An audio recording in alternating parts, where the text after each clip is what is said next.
ഭാഗം 5. അനന്തൻ മണികണ്ഠനോട് ഗൗരീശനെ ഊണ് കഴിക്കാൻ സമയമായി എന്ന് അറിയിക്കാൻ പറഞ്ഞു. ഊണ് കഴിക്കാൻ ഗൗരീശൻ ചെന്നപ്പോഴും അവൻ്റെ കണ്ണുകൾ സുഭദ്രയെ തിരഞ്ഞുകൊണ്ടിരുന്നു. അവളെ കാണാൻ കഴിയാത്തതിൽ അവൻ വിഷമിച്ചു.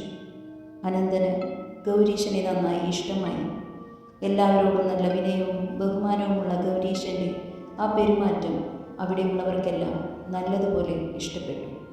ഗൗരീശന് ഇല്ലവും ചുറ്റുപാടും അവിടെയുള്ളവരെയും ഇഷ്ടപ്പെട്ടു. ഗൗരീശൻ്റെ ഇല്ലത്ത് ആരൊക്കെയുണ്ട്? ബ്രഹ്മദത്തൻ ചോദിച്ചു. ഇല്ലത്ത് അച്ഛനും അമ്മയും മുത്തശ്ശനും 2 അനുജത്തിമാരും. ഒരു അനുജത്തിയുടെ വിളി കഴിഞ്ഞു. പാഴയോട്ടേക്കാണ് കൊടുത്തിരിക്കുന്നത്. ഒരു കുഞ്ഞുണ്ട്. ഇളയ അനുജത്തി ആയുർവേദം പഠിക്കുന്നു. അച്ഛൻ പാലശ്ശേരി മനയ്ക്കൽ ശങ്കരൻ, അമ്മ ദേവകി, മുത്തശ്ശൻ ദേവൻ കിടപ്പിലാണ്. അച്ഛൻ കുട്ടികളെ വേദം പഠിപ്പിക്കുന്നു. ഞാൻ അമ്പലത്തിൽ ശാന്തിയായി പോകുന്നു. ശാന്തിയില്ലാത്ത സമയങ്ങളിൽ കുട്ടികളെ പുല്ലാങ്കുഴൽ പഠിപ്പിക്കാറുണ്ട്. എനിക്ക് ഏറ്റവും ഇഷ്ടപ്പെട്ടത് എൻ്റെ പുല്ലാങ്കുഴലിനെയാണ്. എൻ്റെ ഒരു അവയവം പോലെ ഞാൻ അത് കൂടെ കൊണ്ടു നടക്കുന്നു. ഊണ് കഴിഞ്ഞ് ഗൗരീശൻ ഉമ്മറത്തിരിക്കുമ്പോൾ മുകളിൽ നിന്നും പൊട്ടിച്ചിരിയും അലർച്ചയും കേട്ട് ഭയന്നു. ആരാണിങ്ങനെ ചിരിക്കുന്നത്? ഈ ഇല്ലത്ത് എന്തെങ്കിലും പ്രശ്നങ്ങളുണ്ടോ? ഈ ഇല്ലത്ത് നിൽക്കാൻ വിചാരിച്ചത് അപകടമാണോ?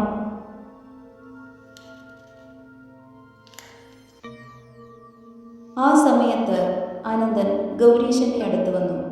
എന്താ ഗൗരീശ, ഉറക്കമൊന്നുമില്ലേ എന്ന് അനന്തൻ ചോദിച്ചു. ഞാൻ നേരം വഴുകും ഉറങ്ങുമ്പോൾ. പിന്നെ ആദ്യമായിട്ടൊരു പുതിയ സ്ഥലത്ത് നിൽക്കുകയല്ലേ, അതിൻ്റെ കുഴപ്പവുമുണ്ട്. പുതിയ സ്ഥലമായി ഒന്ന് മനസ്സ് പാകപ്പെട്ടു വരേണ്ടേ? ഈ ഇല്ലത്ത് എന്തെങ്കിലും പ്രശ്നങ്ങളുണ്ടോ എന്ന് ഗൗരീശൻ അനന്തനോട് ചോദിച്ചു. തെറ്റായെങ്കിൽ ക്ഷമിക്കണം എന്ന് പറഞ്ഞു. അനന്തൻ പറഞ്ഞു, എന്താണ് ഗൗരീശൻ അങ്ങനെ ചോദിച്ചത്? ഇടയ്ക്കിടയ്ക്ക് കേൾക്കുന്ന പൊട്ടിച്ചിരിയും അലർച്ചയും എന്നെ വല്ലാതെ പേടിപ്പിക്കുന്നു. അതാണോ? അത് കേട്ട് ഗൗരീശൻ പേടിക്കേണ്ട. ഈ ഇല്ലത്തിന് പ്രശ്നങ്ങളൊന്നുമില്ല. പിന്നെ പൊട്ടിച്ചിരിയും അലർച്ചയും കേട്ടത് നന്ദിനി ഏട്ടത്തിയുടെയാണ്. ആരാണ് നന്ദിനി ഏട്ടത്തി? എൻ്റെ ഏട്ടൻ്റെ ഭാര്യയാണ്.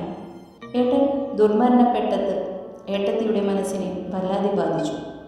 ഏട്ടത്തിയുടെ സമനില തെറ്റി മുകളിലെ മച്ചിട്ട മുറിയിൽ ചങ്ങലയിൽ ബന്ധിച്ചിരിക്കുകയാണ്. എങ്ങനെയാണ് ഏട്ടൻ മരിച്ചത്? അറിയില്ല. രാവിലെ ഏട്ടത്തി എണീറ്റ് നോക്കുമ്പോൾ വായിൽ നിന്നും രക്തം വന്ന് കിടക്കുന്നതാണ് കണ്ടത്. അവർക്ക് മക്കളുണ്ടോ? ഉണ്ട്, ഒരു മകൻ, വീരഭദ്രൻ. അവൻ ആരെയും കൂസാത്ത പ്രകൃതമാണ്. അവൻ്റെ അമ്മയെ പോലും അവൻ അന്വേഷിക്കാറില്ല. വല്ലപ്പോഴും മാത്രമേ ഇല്ലത്തുണ്ടാവാറുള്ളൂ. അപ്പോൾ അമ്മയുടെ കാര്യങ്ങൾ ആരാണ് നോക്കുന്നത്? സുഭദ്ര.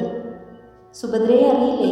ഇന്ന് ഞങ്ങളുടെ കൂടെ അമ്പലത്തിൽ വന്നില്ലേ? അവളാണ് സുഭദ്ര, ഇല്ലത്തെ ആകെയുള്ള പെൺതരി. അവളാണ് ഏട്ടത്തിയുടെ എല്ലാ കാര്യങ്ങളും നോക്കുന്നത്. സുഭദ്രയാണ് ചികിത്സയും ഏറ്റെടുത്തിരിക്കുന്നത്. സുഭദ്രയ്ക്ക് അതിലൊക്കെ അറിവുണ്ടോ എന്ന് ഗൗരീശൻ ചോദിച്ചു. ഉവ്വ്, അവൾക്ക് അറിയാത്തതായി ഒന്നുമില്ല. എല്ലാത്തിനെക്കുറിച്ചും അവൾക്കൊരു അത്ഭുത ജ്ഞാനമാണ് ഈശ്വരൻ നൽകിയിരിക്കുന്നത്. ഇപ്പോഴും അവൾ അറിവ് നേടിക്കൊണ്ടിരിക്കുകയാണ്. ഈ ഇല്ലത്തിൻ്റെ വിളക്കാണ് സുഭദ്ര. ഇത് പറഞ്ഞ് അനന്തൻ ഗൗരീശനോട് ഉറങ്ങാൻ ആവശ്യപ്പെട്ട് മുറിയിലേക്ക് പോയി. മുറിയിലെത്തിയിട്ടും ഗൗരീശന് ഉറങ്ങാൻ കഴിഞ്ഞില്ല. സമയം ഏറെ വൈകിയിട്ടും ഉറക്കം അവൻ്റെ കണ്ണുകളെ തഴുകിയില്ല.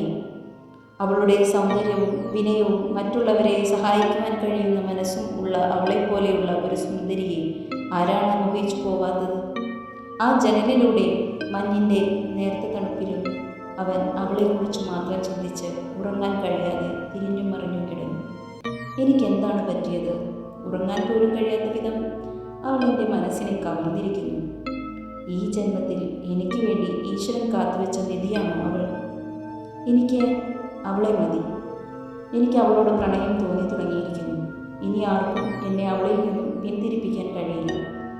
ഏതുവിധേനയും അവളെ എൻ്റെ ഇഷ്ടം അറിയിക്കണം. അവൾക്ക് എന്നെ ഇഷ്ടമാകുമോ എന്നെല്ലാം അവൻ ചിന്തിച്ചു കിടന്നു. നാളെ തന്നെ അവളെ കണ്ട് എൻ്റെ ഇഷ്ടം അറിയിക്കണം. നാളത്തെ എൻ്റെ യാത്ര എങ്ങനെയെങ്കിലും മാറ്റിവെക്കണം. ഞാൻ ഇവിടെ നിന്ന് പോകുമ്പോഴേക്കും അവളെ എൻ്റെ ഇഷ്ടം അറിയിക്കണം. അവളുടെ ഇഷ്ടം പിടിച്ച് മാത്രമേ ഞാനിനി ഇവിടെ നിന്നും മടങ്ങുകയുള്ളൂ. അവളെക്കുറിച്ചുള്ള സ്വപ്നങ്ങൾ കണ്ട് അവൻ ഉറക്കത്തിലേക്ക് പതിയെ വഴുതി വീണു.